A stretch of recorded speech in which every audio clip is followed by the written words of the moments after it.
আসসালামু আলাইকুম দর্শক, সবাই কেমন আছেন? রাশেদাস কুকিং স্টুডিওর আরও একটি নতুন এপিসোড আপনাদের সবাইকে ওয়েলকাম।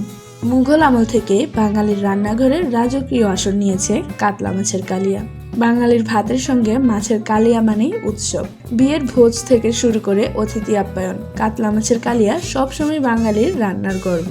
আর আজকে সেই কাতলা মাছের কালিয়ারই একটি রেসিপি আপনাদের সাথে শেয়ার করব। আশা করছি রেসিপিটি আপনাদের অনেক ভালো লাগবে। আর ভালো লাগলে আমাদের ইউটিউব চ্যানেলটি সাবস্ক্রাইব করতে ভুলবেন না। তাহলে চলুন আর বেশি দেরি না করে রেসিপিটি দেখে নেওয়া যাক।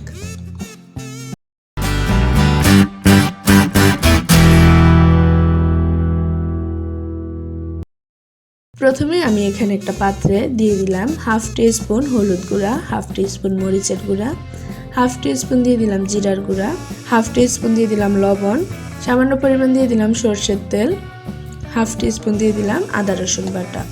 মশলাটা খুব ভালো মতো এবার মিশিয়ে নিচ্ছি। আমি এখানে কিছুটা লেবুর রসও দিয়ে দিচ্ছি, এতে করে মাছের যে একটা আষ্টে গন্ধ আছে সেটা আর থাকবে না। কালিয়ার জন্য এই ম্যারিনেশনটা কিন্তু খুবই ইম্পর্ট্যান্ট, তাই যেভাবে দেখালাম ঠিক সেভাবেই করে নেবেন।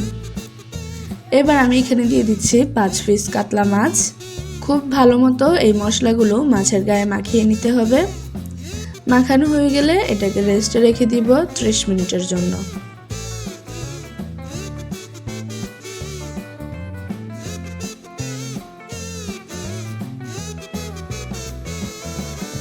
এবার প্রায় 30 মিনিট পর আমি এখানে কিছুটা সাদা তেল আর কিছুটা সরষের তেল দিয়ে তেলটাকে খুব ভালো মতো গরম করে দিয়ে দিচ্ছি মাছের টুকরোগুলো। মাছগুলো খুব বেশি কিন্তু ভেজে মুচমুচে করা যাবে না।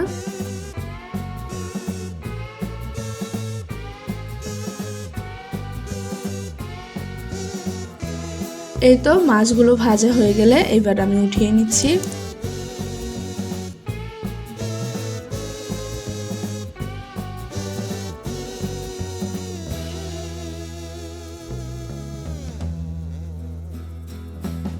একই তেলে দিয়ে দিচ্ছি আমি এখানে একদমই সামান্য পরিমাণ কিছু সরষে, 2টো শুকনো মরিচ, 2 টুকরো দিয়ে দিচ্ছি দারুচিনি, একটা তেজপাতা ছিঁড়ে দিয়ে দিলাম, 3-4টা লবঙ্গ দিয়ে দিলাম, সামান্য পরিমাণ দিয়ে দিচ্ছি জয়ত্রী।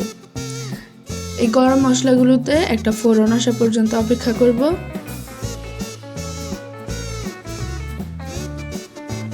এবার আমি এখানে দিয়ে দিচ্ছি 1/4 কাপ পরিমাণ পেঁয়াজ কুচি। পেঁয়াজটাকে খুব ভালো মতো ভেজে নিচ্ছি।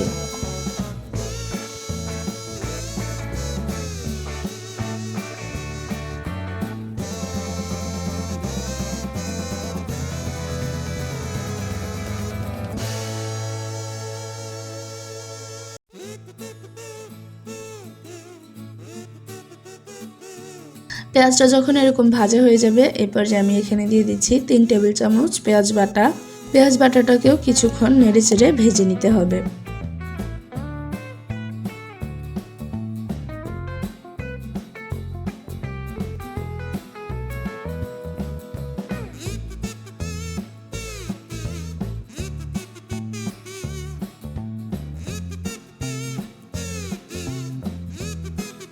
আদা রসুন বাটা দিয়ে দিচ্ছি আমি এখানে 1.5 টেবিল চামচ। আরও কিছুক্ষণ নেড়েচেড়ে এটাকেও ভেজে নিচ্ছি।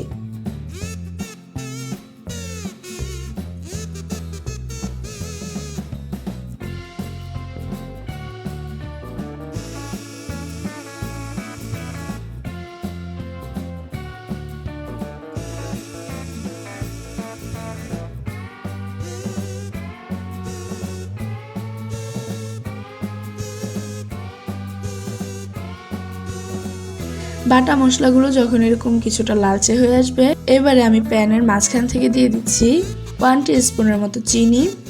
এই চিনিটাকে একটু ক্যারামেলাইজ করে নিলেই কিন্তু কালিয়ার যে কালারটা এই কালারটা চলে আসবে।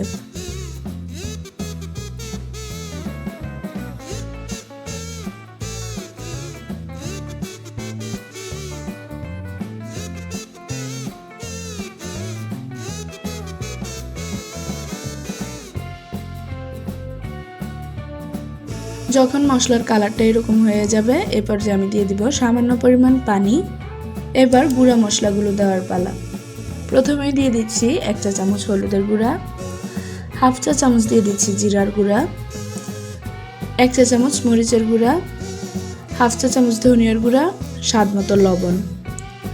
খুব ভালো মতো আবারও মশলাটাকে মিশিয়ে নিচ্ছি। মেশানো হয়ে গেলে এবার আমি এখানে দিয়ে দিব টমেটো কেচাপ 1 টেবিল চামচ।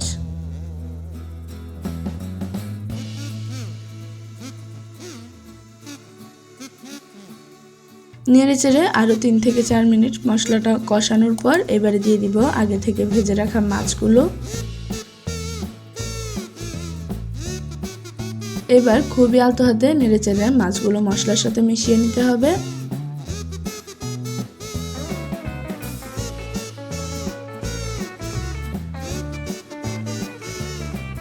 মেশানো হয়ে গেলে দিয়ে দিচ্ছি আমি এখানে কিছুটা পানি। যে পাত্রে আমি মাছগুলো ম্যারিনেশন করেছিলাম সেই পাত্র করে কিন্তু পানিটা দিয়ে দিলাম, এতে করে বাকি মশলাটাও চলে আসবে। আবারও আলতো হাতে একটু নেড়েচেড়ে মিশিয়ে দিতে হবে।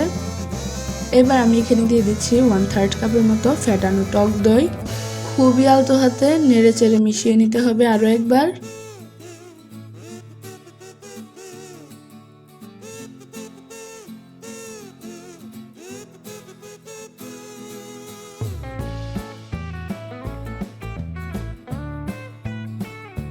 এবার ঢাকনা দিয়ে অপেক্ষা করব 5 থেকে 6 মিনিট।